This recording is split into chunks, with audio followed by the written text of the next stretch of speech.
I'm Scott Farber, along with former New York Giant, current NFL Player Association president of the Dallas-Fort Worth chapter, Memphis living legend, my good friend Larry Mallory. Larry, baseball. You thought I was going to talk about football.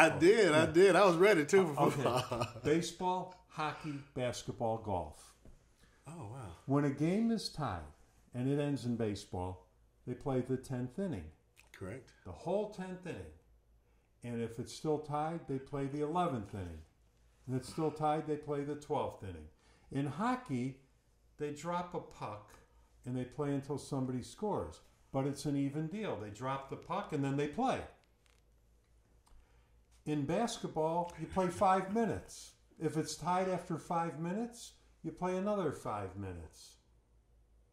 In golf, whoever ties after the golf tournament is over goes out to a specific hole and they play the hole.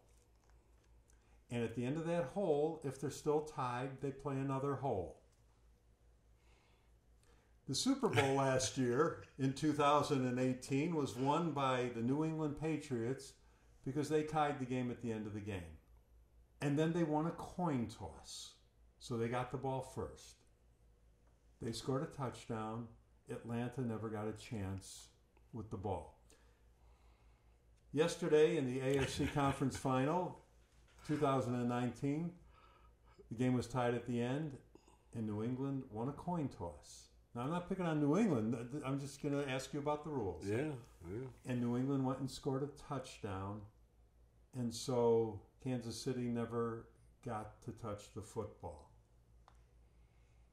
What do you think of this rule, the way they do overtime in pro football? And what did you think about the Super Bowl was decided by a coin toss, and then they scored and the other team didn't get a chance? Well, you did say you had some good, strong questions today, right? And I must commend you on the first one. That was so ironic, wasn't it? The way they thought. Well, both games yesterday. Both games yesterday were overtime. Right. And both games yesterday, had tip balls and all this. But back to your question about the rules. I'm not sure if those rules were created because of the intensity of the game. The violence of the game, it takes a wear on the players. Correct. Absolutely. And I think that's why usually the team that gets the coin toss and wins it, that's why they score the touchdown a lot. Because I think the defense, that pause in the action and, oh my gosh, we got to go back on the field again because we lost the coin toss, I think it does take a little toll on you. And it's a very stressful physical game. It is, Scott, and I'm unaware because those rules are new rules, actually. Because in pre-1993 and earlier, I think the rules were different for overtime. They were, but I don't remember what it all was. Yeah. Well, back then, a field goal would win. Right. So the first score won. I think, right. So I was headed toward it. I think the first score still won. But it was, in hockey, the first score wins too. It's the other sport where the first score wins. But in hockey, they're playing the game. They both have the same equal chance. They didn't give one team the puck and say, you take 10 shots now on the goalie, and if you make one of them, you win. Mm-hmm. This is the only sport where a team is given the ball and say, go score, and you win. I think the change in the rule was that if you score a field, in the old days, you could any score one. Now if you get a field goal, the other team. Exactly. But exactly. Well, is this fair? I mean, is that the way you wanted to see a game like it? Both games yesterday were great. Yeah. Last year's Super Bowl was phenomenal, and what a comeback, But do you want to see a game end where one team gets the ball and the other doesn't? Well, the team that loses doesn't want to see it, I guarantee you. But the team that wins doesn't mind. But I mean, but it doesn't leave you kind of. Mahomes didn't get a chance even. That's true. It's a coin toss. Yeah. I think Mahomes would have probably been able to, you never know. We could have that argument, but there's a good chance he would have scored playing against a defense that just went, darn, we lost the toss. We got to go back out there. If there were anything that I would have wanted to see or would want to see as it relates to that rule, would probably be at least both teams having the opportunity to do something. Thank you. So that's what. See, so I understand. I agree. Football is a tough. the toughest sport out there, and they don't want to just extend the game. Where hockey, I mean, we have all seen in the in the regular season, it's a 5-minute overtime, then a shootout. Game comes to an end. But in the playoffs, I've seen 3 overtimes, and those guys are exhausted. You know, but it's equal footing. Is what I'm saying. I don't think winning a coin toss is equal footing. No, I agree. And in terms of the energy levels, that was even commented on in the Kansas City Patriots game, that the Kansas City defense had been out there a long time. Right. The best drive of the game for New England was the overtime. And just to add to that, I think, imagine if they'd made a different decision on the initial coin toss. Right.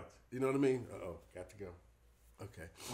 But you know what? Because the initial coin toss was almost, if they get the ball first and the Patriots don't get a chance to get on top and keep the ball for almost the entire first quarter. Right. You know what I mean? Then you're right. So the impact of the coin toss in that game was very, very and that's another whole thing entirely, because it's almost like, in baseball, the visiting team bats first. So why not in football, the home team decides who receives first? Stop that coin toss, because all of a sudden you're putting luck and chance into the game. You're removing a little bit of strategy. When we were kids growing up, everybody wanted the ball. Now it's everybody defers, because you're thinking, man, if I could get the ball during the 2-minute warning and score, and then I get it to start the second half, what an advantage. So why don't you just make it where the home team? But that's a different discussion. I'm just talking. People go, oh, you're just against the Patriots. No, I'm not. I'm a Bear fan. I don't care beyond the Bears didn't get in. I want to see what's best for football, and I don't know if that coin toss in overtime is. Well, I don't think... I stumped you on this one. Well, yeah, you did. But probably the owner's return and revenue from these games are probably not going to change. One of the things that I really liked and thought about that game, because I wanted Patrick Mahomes to... and he did great. He scored too quickly. Well, we had we talked about earlier the older quarterback and the newer quarterback, and we had that in both games yesterday. Right. But honestly, I wanted both the younger quarterbacks to go ahead. Jared Goff got ahead, but again, Bill Belichick is just a I get it, a mastermind. He actually the running backs for the Patriots are not big name running backs. They're not Heisman Trophy running backs. No. They ran as if they were that way at that game yesterday. But one of the main reasons was because he actually measured the steps. Right. From Hitchens, the linebacker that was responsible for a closed down block. Right. That means whenever Brady saw Hitchens move too close to the line. Right. What that meant was his right tackle would push the left defensive end to a point where he couldn't have the angle to get to the back. Well, you know what I learned in that game? That's amazing. Yesterday? Right. But you know what I learned in that game yesterday? What? Tommy Romo called every play correctly. When they lined up, he told you what Brady was going to do, which tells me that a good quarterback who sees the defense, he showed how he checked off a play. And then he did a handoff, and the guy went untouched into the end zone 10 yards. Right. Romo called that play. He goes, he's doing a checkoff, and this is what the play is going to be, and that was what it was. The offense can adjust well when you have like a masterminded quarterback in coaching. The defense is at a disadvantage. Well, I just realized. Well, I mean, I think that's the same for every team. Oh, absolutely. Yeah, but when you get down to the point where you can take away the angle, right, where 1 or 2 steps closer to the line dictates what he tells Brady to do. Right. You follow me? But he tells Brady to check off if he sees a certain.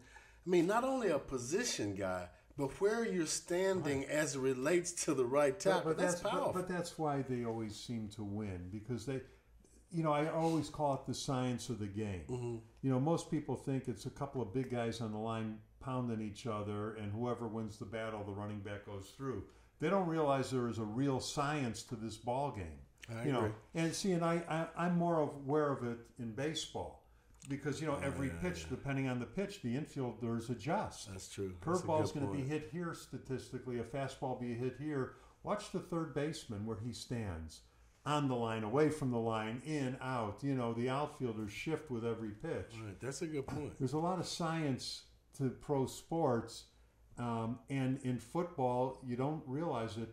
But, Tony Romo pointed out through the whole game yesterday. Right. It was amazing to me how he was able to tell us, and he was correct every time. He told us what Gronk was going to do and when he'd get the ball. He told us when Edelman was going to get the ball. He told us when they were going to run. Every play he got right.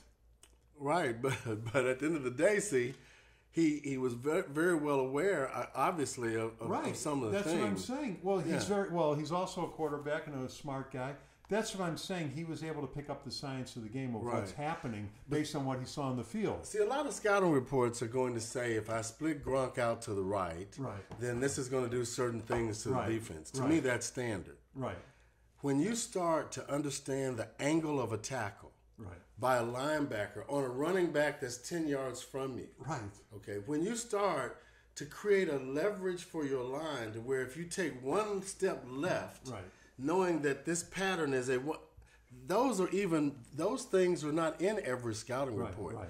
The things that you just talked about, Gronk splitting left, and some of those things are basic scouting report elements. But I think Belichick goes a little deeper. Oh no, not a little deeper. And into the strategies of how to play the game than some of the scouting reports. Right. Well, my son was watching the game yesterday with me, and I told him how you've talked about how you and Belichick, when he was your special teams coach, worked on the snap to you to hold the kick, and how they would have to snap it so you would catch it with the seams where they need to be, and the timing, and how you cut off a half a second on the kick.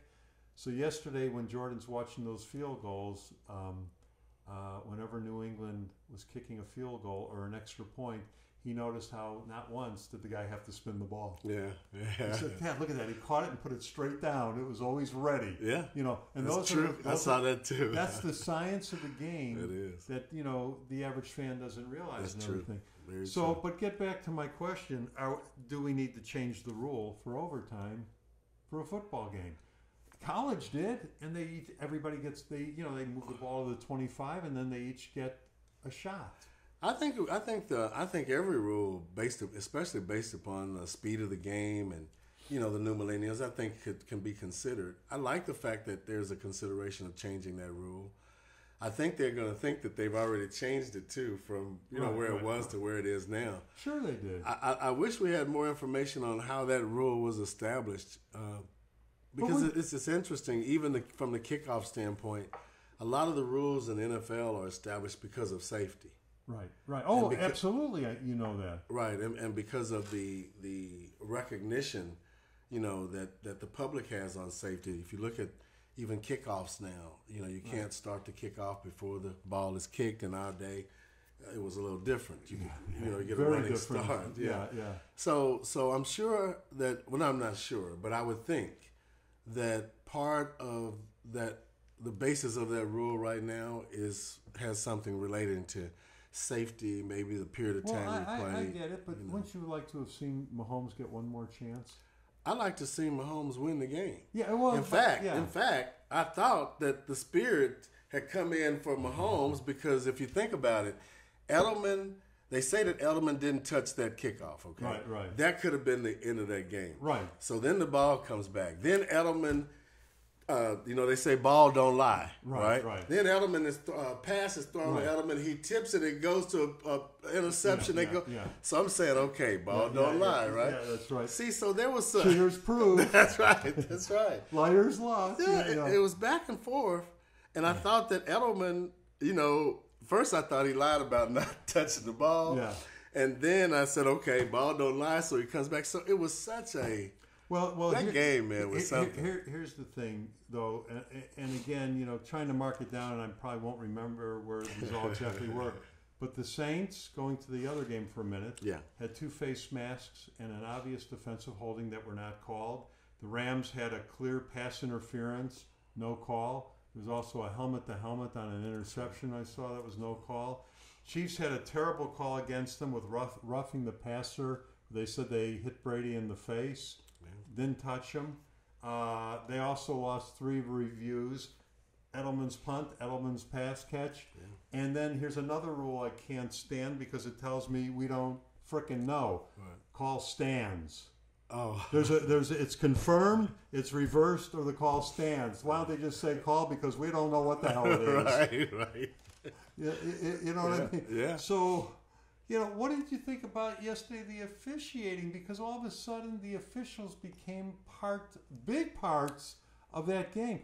Wasn't it in one of the games, I don't even remember which one, there was so many of these going on, but they were forcing New England a punt, but the guy lined up offsides. Well, that was a real offsides. Yeah.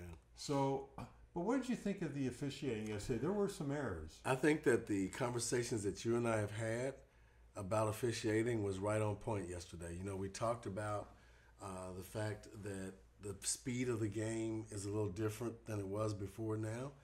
That, I told you about how former players were attempting to become referees and that there was a movement by the referees to sort of block their entry.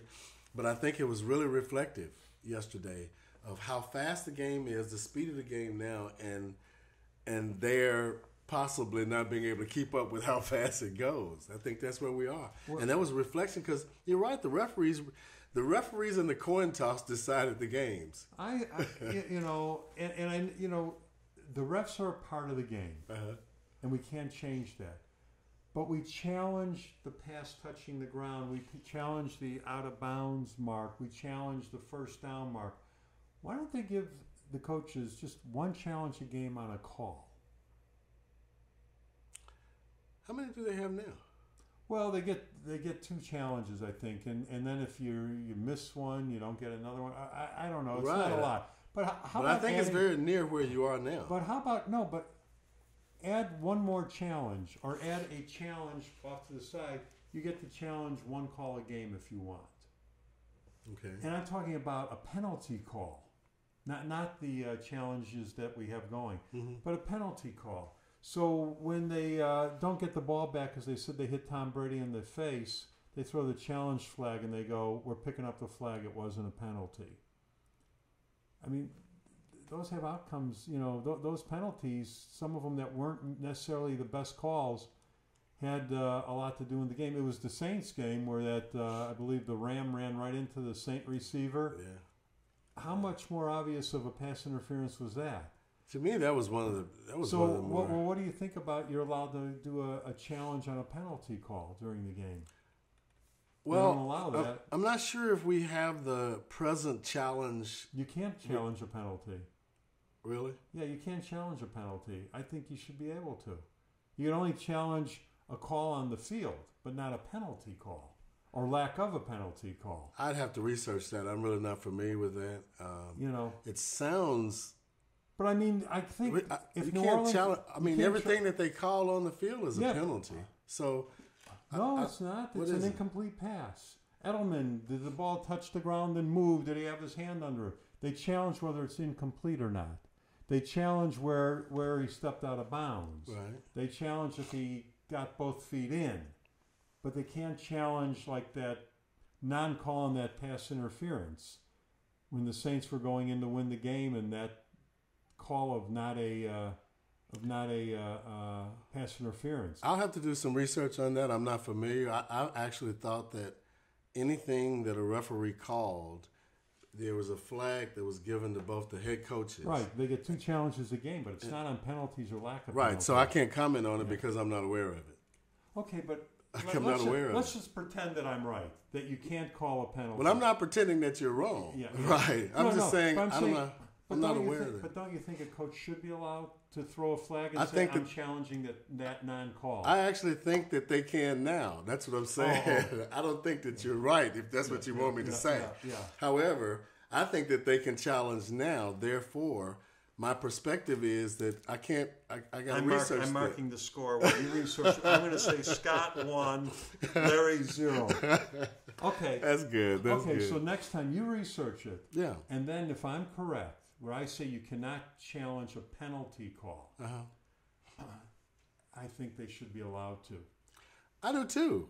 I'm on the same page with you. I'm just you thought that there. Just for my credibility, I have to be able to say you're credible, and I love your credibility, and therefore you've already done the research.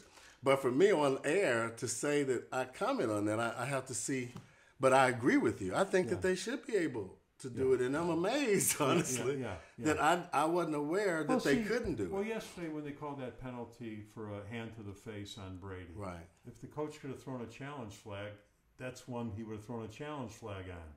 Because why give them 15 yards and a first down when it was an incomplete pass and now they're going to punt? Right, I agree. You know what I mean? Yeah, I agree with that. All right, so you research it, yeah, and then next time you're going to come back and tell me what you think. Okay. Because I think you should be allowed to challenge an official's call or a lack of a call. Maybe just one a game. You might not care on an offsides in a particular. You'll care, but it's not going to be worth it to throw your challenge flag at that time. Yeah, the timing is important in the game as well. You're right. And the overtimes, I think we got to look at. How are the what ifs today?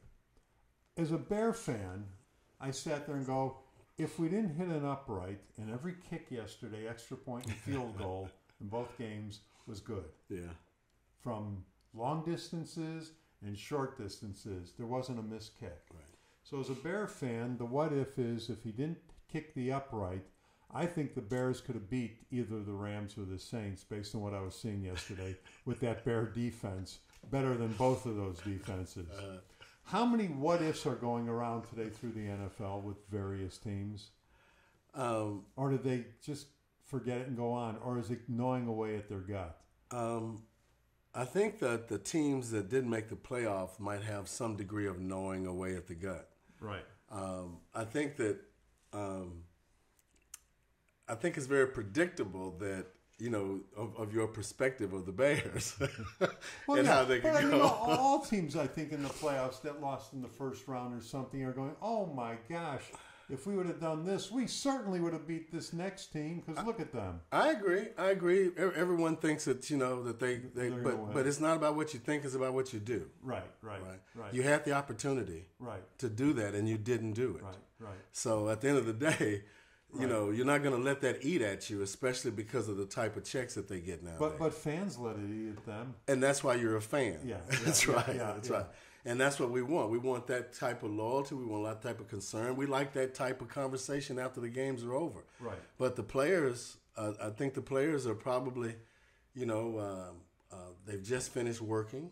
They had, they're just coming out of their work environment. Right. They're probably recovering from injury. And getting... And they've moved on, is what you're saying. They've moved on. Yeah, that's amazing because the fans never move on. Because, we still talk about the miracle in the Meadowlands. True. You played in that game, and that, that's like the fun thing for me. Fans never move on. They remember every statistic from every year. And I think former players, after they retire... I think they establish some similar loyalties to the fans. I think it's sort of a process, and I think that I do believe that the reason that the NFL is so popular is because of just what you said. Their fan loyalty is strong. We're in a town here where we live where fan loyalty is at its highest. So. Yeah, it's pretty high here. Yeah, it is. All right, so now let me just ask you about the games. Rams 26, Saints 23. What are your overall thoughts of that game? Going into that game as a defensive person, I thought that Ndamukong Suh and Aaron Donald and Talib, Aqib Talib, and their defense was really something. And I think the defense really saved them. I was not impressed with Jared Goff. Right. In fact, the closing, the ending of that game, Jared really missed a few places where he could have been a lot more dominant. Right. I wanted the young quarterbacks to win because I like the evolution of the league, but I think Jared is not the strongest guy on the totem pole. Right. But I think as a team they're good, and obviously I'm really happy for the McVay family and you know all of that. Now, is Goff going to improve, or do you think we're seeing what he's capable of? Goff now will be going up against I was trying to think of some heavy mental guy, but he's going up against Belichick. They're going to be prepared for everything that he's done, everything that he's not done. He missed. I mean, there were two at the end of that game. You remember there were two guys running across the middle of the field. If they just you know what I noticed about the young quarterbacks, him and Mahomes, they threw a lot of incomplete passes to wide open receivers because they threw them high. Yeah.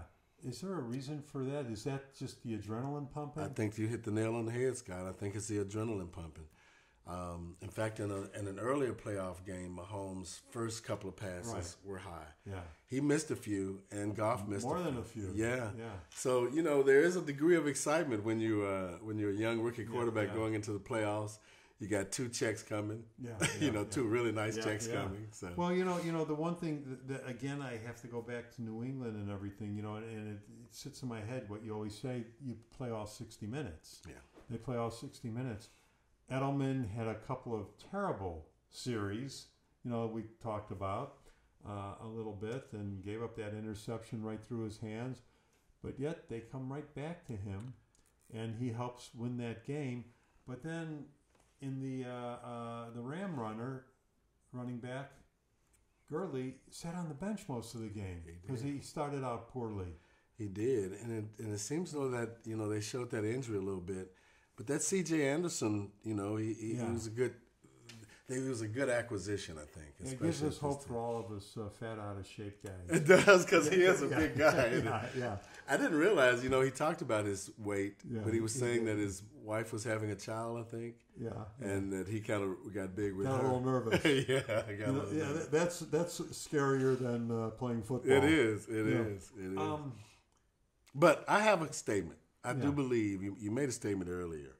And then, I'm not a completely Bear fan. But I do believe that the Bears are on a path to playoff games and possibly Super Bowl. I really think they got a good defense. I like Trubisky, and I like the offensive scheme of things. Right. I think that, if anything, they're not regretting what they didn't do. I think they're looking forward as what their potential Nagy, is. That's exactly how Coach Nagy said. He goes, okay, we're disappointed today, but I can't wait to get back to work with Mitch. Thank you. Because he sees what's coming. Yeah. But then, although the future looks so bright, you still got to play the games. And in football, it's an amazing, very few teams are dynasties. Very few. That's true. That's true. The Bears, the great Bears of '85, and they destroyed everybody. The next year they went 15-2, and McMahon went down, and they lost the first game of the playoffs. Yeah. They were expected to win the Super Bowl again. Yeah. So and then they became the Bears. It wasn't even close after that. Yeah. So those dynasty things are hard. So that's why I keep saying, man, you got to seize the moment when you got it. But they do have the window next year in their favor. I think so, too. Not necessarily to win the Super Bowl, but certainly to keep moving forward. Right. I think the NFC Central, is going to be... I mean, I think that the NFC Central actually has taken over in terms of parity to the NFC East. Yeah. The Giants are not doing well, and, the Redskins are at the bottom. Just the Cowboys and the... And what does this do to the legacy of Kansas City's coach? I think it strengthens the legacy. I don't think Andy Reid. Yeah. Yeah, I don't think it's a negative impact on his coaching career. I mean, he's taken a rookie quarterback who's absolutely talented. This boy was throwing balls. I mean, this kid is. Yeah. So he's taken a rookie quarterback and got this guy all the way to one door from the Super Bowl. Right. I mean, he can't be looking bad. Yeah. And the off-season funds that they'll be making, they'll have a good time. Patrick won't even remember the game when he starts doing a bread commercial, for $2 million. So. Yeah. You're laughing and you keep going, I was born too soon. Thank you. Born too soon. Yeah. I know. It's amazing. We always talk about the times, you know, and there is not a better time to be a professional athlete. No, you're right. I mean, in baseball, they're sitting there with this Bryce Harper, who's going to pay him $300 million, and I go, you mean you really wouldn't play baseball for $200 million? Yeah. I mean, you know, Kyler Murray's parents sitting back saying, "Well, did we take the $4.6 million, or did we go to the draft?" Yeah. You know? And well, I'll stay in baseball if you're up at the $15 million. I mean, they talk about it like it's pocket change. Yeah. You know, and I'm going, when I was 22, I'm going, what? My first anchoring job in television was $225 a week, and I was a hot shot. I thought you were about to say $225,000. That's you way that way back. Yeah, I was pre-93 too. Yeah, you know, think of that. Yeah. I mean, oh my gosh. Okay, the Patriots 37, the Chiefs 31. What's your takeaway? To me, it's purely operational management. That team is managed. A machine. Yeah, it's a machine. They have the ability of taking what they see as a weakness and exploiting it, and then they can create a strategy that's not 60 minutes. They have a strategy that is adjustable throughout the game that allows them to just win and win and win. So going back to the Super Bowl, New England beats Seattle, and they're at the last play of the game, and they're on the 1 yard line, and everybody in the world is going, give it to beast mode, because he ran through that line the whole game. And he threw a pass, and it was intercepted. And Belichick simply said, yeah, we know they run that play. We were prepared for it. I mean, that said it all. Yeah. It was like he was so matter of fact. We should have expected it because we were prepared for it. So why wouldn't we intercept it? We were prepared. And I mean, that says it all. He had all bases covered. And it says a lot about just pure preparation. Well, when you were talking about the running angle, Belichick knows how many steps the guy has to take to get the block, how long that's going to take to develop. Yeah. I mean, you know, he is a documentary waiting to happen. Yeah, watch how he coaches. He definitely will, because it's still a secret to most people. Right. But when he I don't even know if he'll ever open that door. Well, you know, and the interesting thing, too, is all the coaches that leave him, they don't win like he won or wins. And I wonder if it's because they learned a lot from him, but they just don't know how to do all the detail, the intricacies that Belichick sits and figures out. Well, that's a great statement, because to me, Belichick didn't win early. Right. It took him a while to come up with a strategy for that owner, for that organization, for that team. Matt Patricia's in Detroit. He beat him this year. Right. It's going to take them a while to understand the personalities. Number one, the Patriots don't look like a millennial team. No. They don't even operate like it. There's a discipline there. Yeah. Oh my God. The organization overrides the players. In most organizations, the players override the organization. But that's what I was talking to with Edelman, not having the best of times in that game. But, you know, I think on a lot of teams, the guy would have sat out a series or two. Edelman didn't. They just kept working their game plan, you know, and he was allowed to make a mistake or two. Yeah. And it turned out he didn't really make a mistake at all, except the one ball that got through his hands for an interception. Yeah. The pass that everybody thought he dropped, he caught. And then the punt, he didn't touch. Well, see, you know, I think a large part of the success pattern of coaches like Belichick is understanding the players, too. And I think Edelman has a military background. Right. And so failure, military background. No, we remain focused. That's right. You hit the nail on the head. I didn't even, but we remain focused. Yeah. And I think that overall operational principle is what happens. When you come to the Patriots, right? Right. There's only one star at the Patriots for the last 20 years. Who is that? Well, Belichick is the star. Tom Brady. Well, Tom Brady is the playing star. Yeah. But Belichick is the coaching star. That's it. You know. And even Brady. I want to ask you about Brady. Yeah. So Brady was 199 in the draft. Mm-hmm. If he goes to any other team that has a million coaches in his tenure, is he the star that he is today because he had Belichick? Are you asking if Brady went to another team? Yeah, would he be Tom Brady as we know it? I don't think so. I think that Tom Brady is Tom Brady because of the operational management of the Patriots. See, and that brings me to and don't laugh at me. And What? We talk about all the talent, terrible attitude, never could win. What would Jay Cutler have been if he played for Tom Brady? I mean, if he played for Belichick. That's an interesting statement because the reason that Brady is where he is because he assumed the right role for Belichick. Yeah. Now, if Jay Cutler came in there and assumed a different role, or did not basically develop then he wouldn't be there. Been gone. Yeah. But in fact, the one that came there before Brady got kicked out. Bledsoe? It was Bledsoe, and then there was another star there. And I can't think. Yeah. We could Google it. Yeah. But would Cutler say he did what Belichick told him to do you think he would have developed to be a much better player than he was?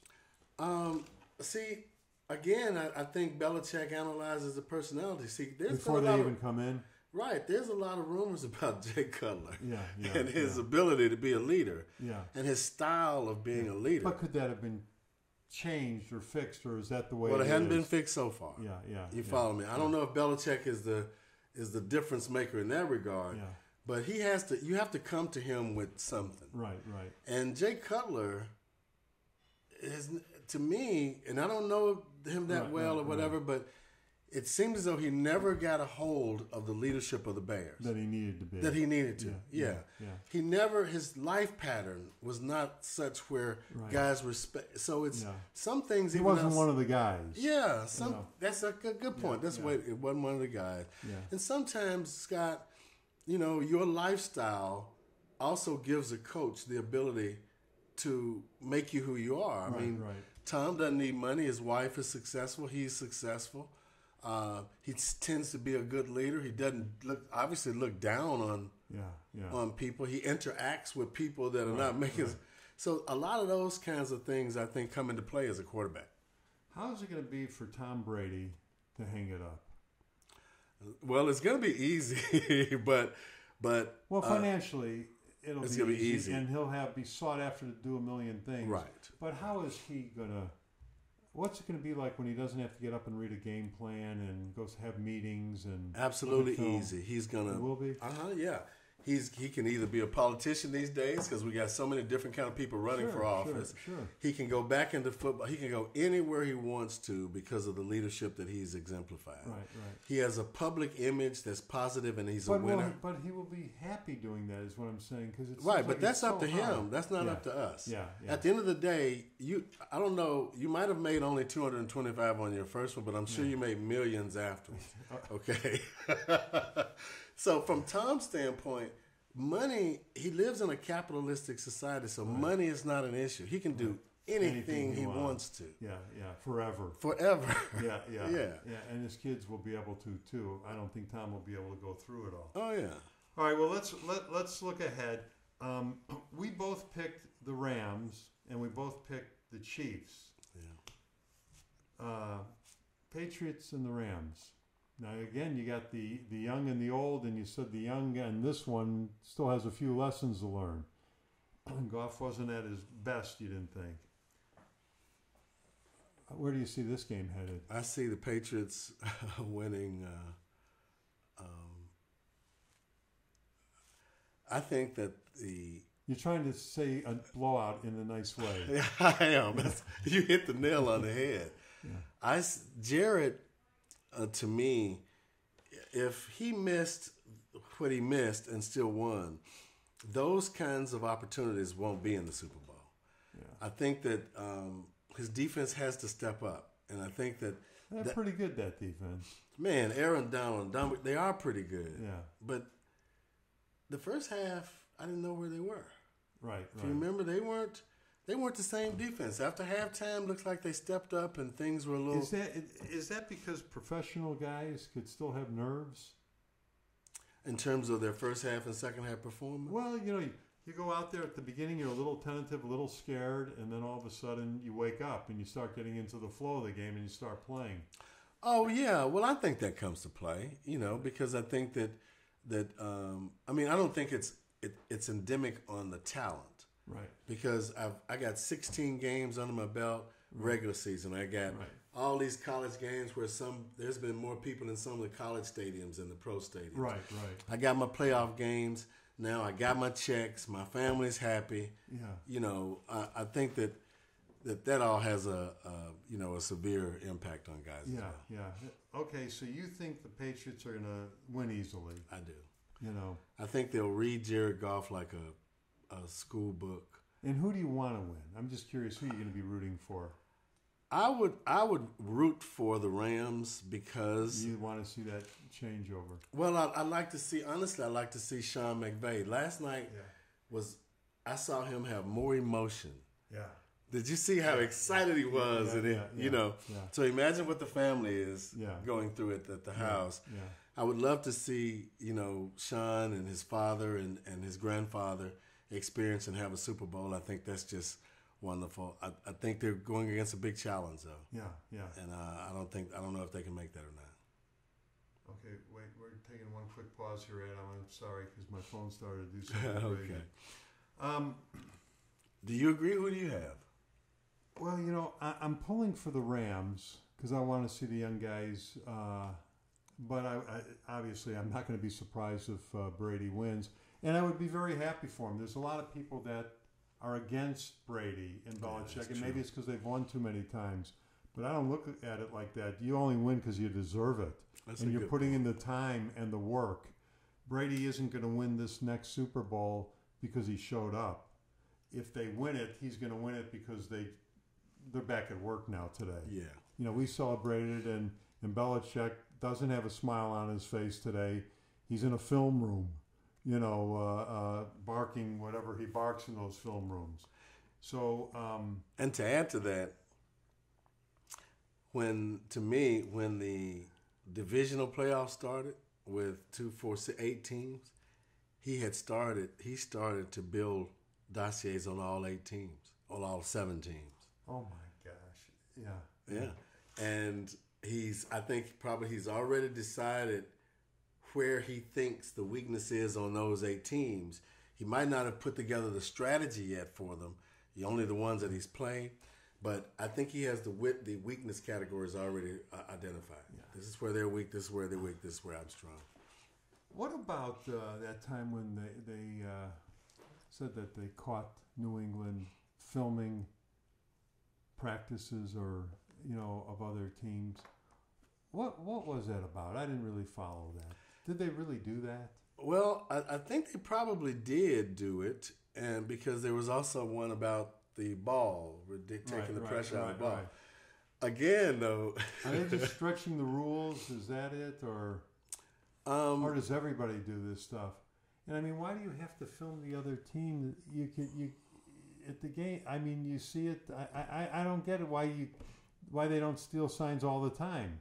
Well, I think that filming was closer to the end of the season. It was playoff, and what they're attempting to do is to see what changes are going to be made from the regular season. Right. So you have 16 weeks of film with these guys, right? But you can't go into that first, especially the divisional playoff, and definitely not the conference championship with the same strategy you had to get there. Right.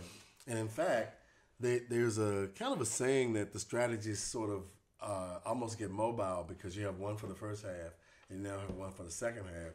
People used to say, well, Belichick has one for the first quarter, one for the second quarter, one for the third quarter. But if a guy is there able to film, can't he just stand and watch and take notes? Well, taking notes is you can, but how would you know the movements? One of the reasons, the film covers everybody. Yeah.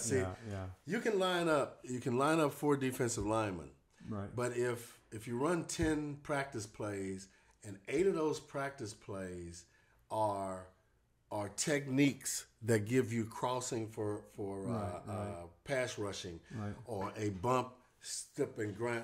Those are the techniques you're looking to film, so you can tell your guys, okay, this guy's first move is always a head slap. That was 2 times, right? Mm-hmm. So the first move you have has to be here, so you can block that head slap.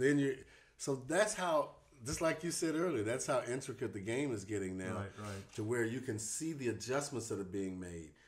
Belichick takes it down to the point where you have a 340-pound tackle and his right leg is only 4 inches from his left. That means that he'll fall over if he goes left. So why we sway that's the kind. So when you would have a meeting with Belichick, did you say, we're playing football, not doing calculus? No, I was receiving checks. I wasn't giving them. So yeah. I mean, he must be a whole different ballgame when you get into that first meeting with him. He's, to me, he's a person that makes you feel as if in a meeting you have to think. Right. See, a lot of people get in a meeting and all they're doing is either looking at film or can't wait to practice and get back home. Right. But he's testing you on a regular basis. Right. You know, he's seeing to where the things that you take home, like we used to call them trees, or charts for defensive back. So he might have measured Michael Thomas from the Saints. How many outs did he run at 7.5 yards? Right. Out of all of them. So 1% is this and 7%, that kind of thing. So it's amazing, how detailed he gets. And I'm sure to some extent everybody is. He just carries it a step farther. All right, go ahead. Well, I was going to just ask you, though, maybe you could recommend to Jason Garrett to do that. We're in a good place, and I understand that Linehan was fired. Mary Mallory leaves football, becomes comedian. All right. Well, before we leave today, I'll give you one plug. Okay. Larry will be at the Super Bowl singing. That's right. What do you do there? Tell us what you do. Well, it's the Super Bowl Gospel Choir. It's held every year at the Super Bowl, and we have these big name singers like CeCe Winans and all these big name singers come in, and all the guys just rush to be a part of the choir because we don't sing, we really rock. We're pretty good rockers. I'm sure you do. Right. But we have about 3 or 4 guys, about 4 or 5 guys that are really good Christian singers, and they'll leave the group and go out front and go. So it's really a raucous affair. People like it. And that's why we've had it going now. I've been a part of it about 7 or 8 years, and we just look forward to it every year. Oh, my gosh. So if you're at the Super Bowl, be looking for Larry. What day do you guys sing? We're going to sing on Thursday. That's the 29th. Okay. And it'll be at the stadium? No, it'll be, I'll have to let you know where it'll be, because it's going to be at I think it's at an auditorium. At the Civic Auditorium, because the tickets really are going very well. And usually we have it's usually in an auditorium and it's a complete crowd. It's a really good occasion. And do you sing louder than everybody else? Well, my mouth opens louder than everybody else. I don't know how much is coming out. You at least know the words by heart? That's right. I know the words by heart. Okay. We have a rehearsal and a practice. So. Okay. Well, we don't want to miss that too. That's true. So. All right, man. Well, we'll see you again, and the Super Bowl in 2 weeks coming up. Well, thank you. We look forward to seeing that. Just like Generations Broadcast Center does, captures history, I'll capture the history of the Super Bowl. That's right. And I'll bring it back to you. All right, man. Be good. All the best.